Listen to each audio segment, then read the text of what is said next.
Ia koe,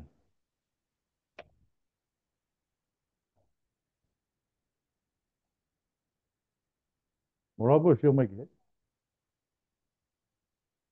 morava sio mai ke konga koe, aset koe, waset be, Iya. Joo.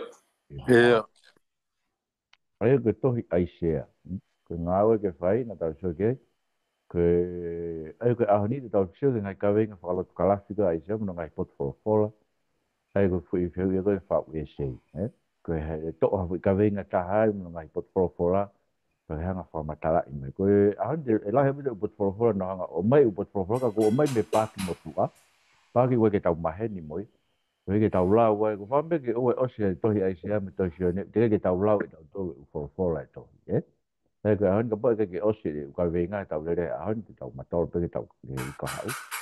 Re ngasi uka venga o kongo furu tupu e ongo uka venga me he, ma kage, koe tau ngahi whehu i Pamatala ke pipito fa historia o Aisea.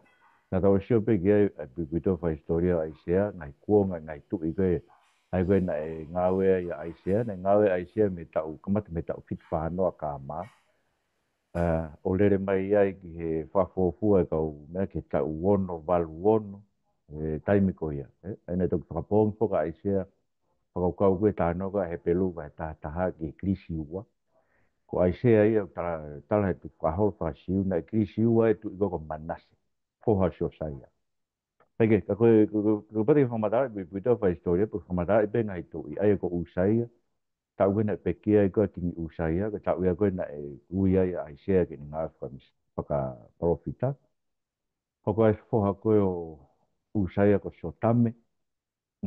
Ai ko sio tame na ki no pe ne pure ana na e kamata pure mai e ko ngā usaya mana toko usaya na ta e koe e kiria. Pea fui tau e taha taha, tau e ni maua koe pure a usaya, ko fui tau e taha taha whaka osi. Na e pure ki whanua no whahasio tanu.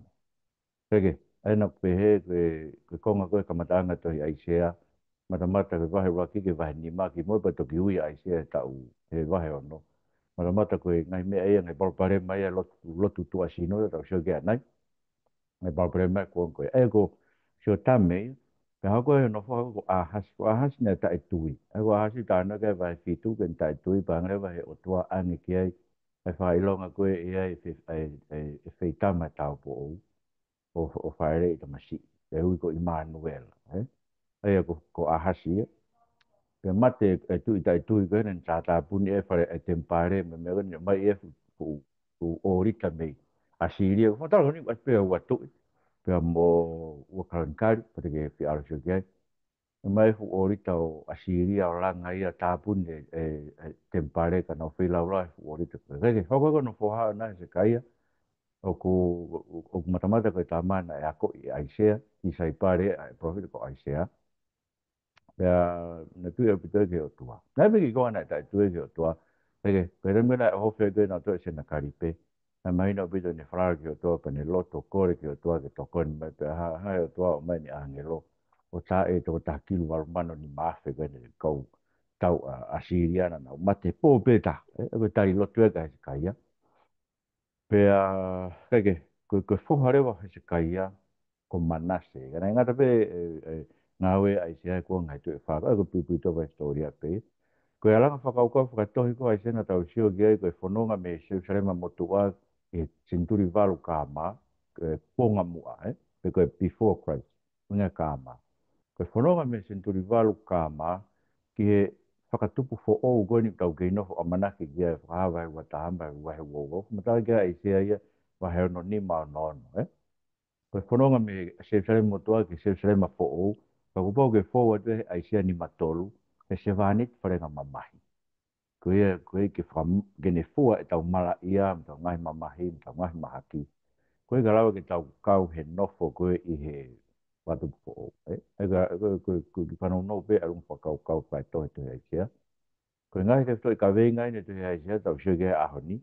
Ko hano vete tohe ai kia tau sio kano ngahi whehu i he tau ka he wika hau.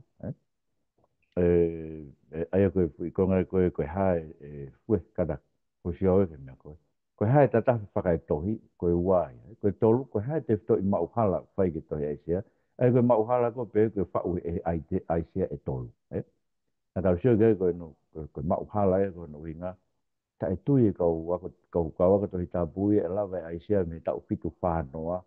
Ko ne tala hingoa e tui ko kores, na ne toku whatau a tā haina ia, a kureanga siuta e tau nima tolu hiu. Manu, alwha holo mui e tau.